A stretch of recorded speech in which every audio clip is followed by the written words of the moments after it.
ನಮಸ್ಕಾರ ಆಹಾರ ಪ್ರಿಯರೇ, ನಾನು ನಿಮ್ಮ ಉಮಾ. ಆನ್ಲೈನ್ ಅಡುಗೆಗೆ ಸ್ವಾಗತ. ಇವತ್ತೊಂದು ಸಾಂಬಾರ್ ರೆಸಿಪಿ ಜೊತೆ ನಿಮ್ಮ ಮುಂದೆ ಬಂದಿದ್ದೀನಿ. ಇವತ್ತು ತೋರಿಸ್ಕೊಡ್ತಾ ಇರುವಂಥದ್ದು ನುಗ್ಗೆಕಾಯಿನ ಉಪಯೋಗಿಸ್ಕೊಂಡು ಯಾವ ಥರ ಸಾಂಬಾರನ್ನ ಮಾಡ್ಕೊಳ್ಬೋದು ಅಂತ ಹೇಳಿ.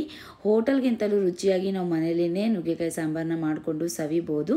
ಹಾಗಿದ್ರೆ ಬನ್ನಿ ಇವತ್ತಿನ ಈ ಒಂದು ಸಾಂಬಾರ್ ರೆಸಿಪಿನ ಶುರು ಮಾಡೋಣ. ಅದಕ್ಕಿಂತ ಮುಂಚೆ ನಮ್ಮ ಚಾನಲ್ನ ಹೊಸದಾಗಿ ನೋಡ್ತಾ ಇದ್ದರೆ ದಯವಿಟ್ಟು ಸಬ್ಸ್ಕ್ರೈಬ್ ಮಾಡುವ ಮೂಲಕ ನನ್ನ ಪ್ರೋತ್ಸಾಹಿಸಿ. ಹಾಗೆ ಪಕ್ಕದಲ್ಲಿ ಕಾಣುವಂಥ ಬೆಲ್ಲೈಕನ್ನ ಕ್ಲಿಕ್ ಮಾಡಿದ್ರೆ ನನ್ನ ಮುಂದಿನ ವಿಡಿಯೋ ನೋಟಿಫಿಕೇಶನ್ ನಿಮಗೆ ಬರುತ್ತೆ. ನಾನು ತೋರಿಸುವಂಥ ವಿಧಾನದಲ್ಲಿ ಸಾಂಬಾರನ್ನ ಪ್ರಯತ್ನ ಪಟ್ಟು ಯಾವ ಥರ ಬಂತು ಅನ್ನೋದನ್ನು ತಪ್ಪದೆ ಕಮೆಂಟ್ ಸೆಕ್ಷನಲ್ಲಿ ತಿಳಿಸಿ. ಹಾಗಿದ್ರೆ ಬನ್ನಿ ಇವತ್ತಿನ ಈ ಒಂದು ರೆಸಿಪಿನ ಶುರು ಮಾಡೋಣ. ಮೊದಲಿಗೆ ಒಂದು ಸಣ್ಣ ಗ್ಲಾಸ್ನ ಅಳತೆಯಲ್ಲಿ ತೊಗರಿಬೇಳೆನ 2 ಸತಿ ತೊಳ್ಕೊಂಡು ಇಟ್ಕೊಂಡಿದ್ದೀನಿ. ನಿಮಗೆ ತೊಗರಿಬೇಳೆ ಇಷ್ಟ ಇಲ್ಲ ಅಂತಂದರೆ ನೀವು ಹೆಸರು ಬೇಳೆ ಅಥವಾ ಕೆಂಪು ಬೇಳೆನ ಉಪಯೋಗಿಸ್ಕೊಂಡು ಕೂಡ ಸಾಂಬಾರನ್ನ ಮಾಡ್ಕೊಳ್ಬೋದು. ಇಲ್ಲ ಅಂತಂದರೆ ಮಿಕ್ಸ್ ಮಾಡ್ಕೊಳ್ಬೋದು. ಹೆಸರು ಬೇಳೆ ಸ್ವಲ್ಪ, ತೊಗರಿಬೇಳೆ ಸ್ವಲ್ಪ ಸೇರಿಸ್ಕೊಂಡು ಕೂಡ ಮಾಡ್ಕೊಳ್ಬೋದು. ಈಗ ಇದನ್ನು ಕುಕ್ಕರ್ಗೆ ಹಾಕ್ಕೊಳ್ತಾ ಇದ್ದೀನಿ. ನೀವು ಎಷ್ಟು ಜನಕ್ಕೆ ಮಾಡ್ತಾ ಇದ್ದೀರಾ ಅನ್ನೋದು ನೋಡಿಕೊಂಡು ಬೇಳೆನ ತೊಗೊಳ್ಳಿ. ಈಗ ಇದಕ್ಕೆ ನೀರನ್ನು ಸೇರಿಸ್ಕೊಳ್ತಾ ಇದ್ದೀನಿ. ನೋಡಿಕೊಂಡು ಅಳತೆಯಲ್ಲಿ ಸೇರಿಸ್ಕೊಳ್ಳಿ.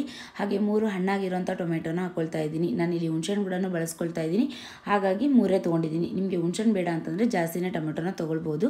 ಹಾಗೆ 1 ಚಮಚದಷ್ಟು ಎಣ್ಣೆನ ಹಾಕ್ಕೊಳ್ತಾ ಇದ್ದೀನಿ. 1/4 ಚಮಚದಷ್ಟು ಅರಿಶಿನ ಪುಡಿ, 4 ರಿಂದ 5 ಎಸಳಷ್ಟು ಬೆಳ್ಳುಳ್ಳಿ, ಹಾಗೆ 1 ಕಡ್ಡಿಯಷ್ಟು ಕರಿಬೇವನ್ನ ಹಾಕ್ಕೊಂಡು ಕುಕ್ಕರ್ ಲಿಡ್ನ ಕ್ಲೋಸ್ ಮಾಡ್ಕೊಳ್ತಾ ಇದ್ದೀನಿ. ಎಣ್ಣೆ ಮತ್ತು ಅರಿಶಿನ ಹಾಕೋದ್ರಿಂದ ಬೇಳೆ ಬೇಗ ಬೇಯುತ್ತೆ, ಹಾಗೆ ಎಲ್ಲ ಚೆನ್ನಾಗಿ ಮೆತ್ತಗಾಗುತ್ತೆ. ಹಾಗೆ ಕರಿಬೇವನ್ನ ಹಾಕೋದ್ರಿಂದ ಅದರಲ್ಲಿನೇ ಕುದ್ಬಿಟ್ಟು ಅದರಲ್ಲಿ ಒಂದು ಫ್ಲೇವರ್ ಬಿಟ್ಕೊಳ್ಳುತ್ತೆ, ಅದು ಚೆನ್ನಾಗಿರುತ್ತೆ. ಈಗ 3 ವಿಷಲ್ ಬಂದಿದೆ, ಪ್ರೆಷರ್ ಎಲ್ಲ ರಿಲೀಸ್ ಆಗಿದೆ. ಕುಕ್ಕರ್ನ ತೆಗೆದ್ಬಿಟ್ಟು ನೋಡ್ಕೊಳ್ತಾ ಇದ್ದೀನಿ. ನೋಡಿ ಬೇಳೆ ಎಲ್ಲ ನೀಟಾಗಿ ಬೆಂದ್ಕೊಂಡಿದೆ. ಈಗ ಎಲ್ಲ ಚೆನ್ನಾಗಿ ಸ್ಮ್ಯಾಶ್ ಮಾಡ್ಕೊಳ್ತೀನಿ, ಎಲ್ಲ ನೀಟಾಗಿ ಮಸದ್ಕೊಂಡ್ಬಿಡ್ತೀನಿ. ಬೆಳ್ಳುಳ್ಳಿ ನಿಮಗೆ ಇದರಲ್ಲಿ ಹಾಕೋದು ಇಷ್ಟ ಇಲ್ಲ ಅಂತಂದರೆ ಒಗ್ಗರಣೆಯಲ್ಲಿ ಕೂಡ ಹಾಕ್ಕೊಂಡು ಮಾಡ್ಕೊಳ್ಬೋದು. ಬೇಳೆ ಎಲ್ಲ ಬೇಯಿಸ್ಕೊಂಡಿದ್ದಾಗಿದೆ. ಈಗ ಸಾಂಬಾರನ್ನ ಮಾಡ್ಕೊಳ್ಳೋಣ. ಒಂದು ಪಾತ್ರೆಯನ್ನು ಕಾಯೋದಕ್ಕೆ ಇಟ್ಕೊಂಡಿದ್ದೀನಿ. ಅದಕ್ಕಾದ ನಂತರ ಅದಕ್ಕೆ 2 ಚಮಚದಷ್ಟು ಎಣ್ಣೆನ ಹಾಕ್ಕೊಂಡಿದ್ದೀನಿ. ಎಣ್ಣೆ ಬಿಸಿಯಾದ ನಂತರ 1/2 ಚಮಚದಷ್ಟು ಸಾಸಿವೆ ಹಾಗೆ ಜೀರಿಗೆನ ಹಾಕ್ಕೊಂಡಿದ್ದೀನಿ. ಇವೆರಡು ಚಿಟಗುಟ್ಲಿ. ನಂತರ 2 ಒಣಮೆಣಸಿನ್ಕಾಯಿನ ಮುರಿದ್ಬಿಟ್ಟು ಹಾಕ್ಕೊಂಡಿದ್ದೀನಿ. ಹಾಗೆ ಸ್ವಲ್ಪ ಹಿಂಗನ್ನು ಹಾಕ್ಕೊಳ್ತಾ ಇದ್ದೀನಿ. ನಿಮಗೆ ಹಿಂಗಿನ ಫ್ಲೇವರ್ ಇಷ್ಟ ಆಗಲ್ಲ ಅಂತಂದರೆ ಹಿಂಗನ್ನು ಸ್ಕಿಪ್ ಮಾಡಿಕೊಂಡು ಮಾಡ್ಕೊಳ್ಬೋದು. ಈಗ ಈ ಒಣಮೆಣಸಿನ್ಕಾಯಿ ಎಲ್ಲನೂ ಫ್ರೈ ಮಾಡ್ಕೊಳ್ತೀನಿ.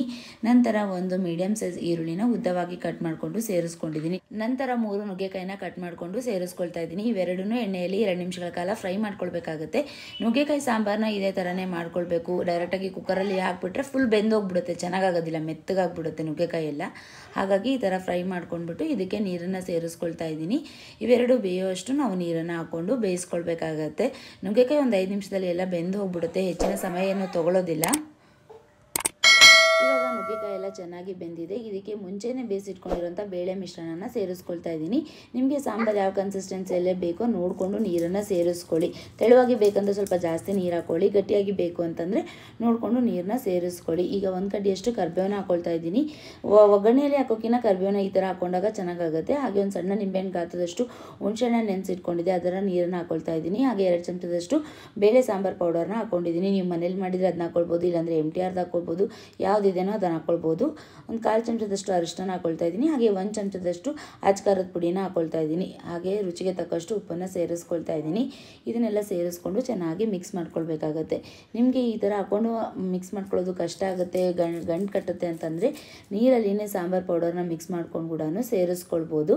ಈಗ ಚೆನ್ನಾಗಿ ಮಿಕ್ಸ್ ಮಾಡ್ಕೊಳ್ಬೇಕು, ಎಲ್ಲೂ ಗಂಟು ಉಳಿಬಾರ್ದು. ನೀವು ಮುಂಚೆನೇ ಜಾಸ್ತಿ ಟೊಮೆಟೊನ ಹಾಕ್ಕೊಂಡಿದ್ರೆ ಹುಣಸೆಹಣ್ಣನ್ನು ಸ್ಕಿಪ್ ಮಾಡ್ಕೊಳ್ಬೋದು. ಈಗ ಸಾಂಬಾರು ಒಂದು ಕುದೀತಾ ಇದೆ. ಇದಕ್ಕೆ ಸ್ವಲ್ಪ ಕೊತ್ತಂಬರಿ ಸೊಪ್ಪನ್ನು ಹಾಕ್ಕೊಂಡು 3 ರಿಂದ 4 ನಿಮಿಷಗಳ ಕಾಲ ಸಾಂಬಾರನ್ನ ಕುದಿಸ್ಕೊಂಡ್ರೆ ಬಿಸಿ ಬಿಸಿ ಆಗಿರುವಂಥ ನುಗ್ಗೆಕಾಯಿ ಸಾಂಬಾರು ರೆಡಿ ಆಯಿತು. ಇದು ನೋಡ್ತಾ ಇದ್ರೇ ತಿನ್ನಬೇಕು ಅಂತ ಅನಿಸಿರುತ್ತೆ. ಆಹಾರ ಪ್ರಿಯರೇ, ನೋಡಿದ್ರಲ್ಲ ನುಗ್ಗೆಕಾಯಿ ಸಾಂಬಾರನ್ನ ಯಾವ ಥರ ಮಾಡ್ಕೊಳ್ಬೋದು ಅಂತ ಹೇಳಿ, ತುಂಬ ರುಚಿಯಾಗಿರುತ್ತೆ. ಆಹಾರ ಪ್ರಿಯರೇ, ಇವತ್ತಿನ ಈ ಒಂದು ರೆಸಿಪಿ ನಿಮ್ಮೆಲ್ಲರಿಗೂ ಇಷ್ಟ ಆಯ್ತು ಅಂತ ಹೇಳಿ ಭಾವಿಸ್ತೀನಿ. ಇಷ್ಟ ಆಗಿದ್ದರೆ ಒಂದು ಲೈಕ್ನ ಒತ್ತಿ. ಹಾಗೆ ನಮ್ಮ ಚಾನಲ್ನ ಹೊಸದಾಗಿ ನೋಡ್ತಾ ಇದ್ದರೆ ದಯವಿಟ್ಟು ಸಬ್ಸ್ಕ್ರೈಬ್ ಮಾಡೋ ಮೂಲಕ ನನ್ನ ಪ್ರೋತ್ಸಾಹಿಸಿ. ಮತ್ತು ಇನ್ನೊಂದು ರುಚಿಕರವಾದ ಅಡುಗೆ ಜೊತೆ ನಿಮ್ಮ ಮುಂದೆ ಬರ್ತೀನಿ. ಅಲ್ಲಿವರೆಗೂ ಧನ್ಯವಾದಗಳು.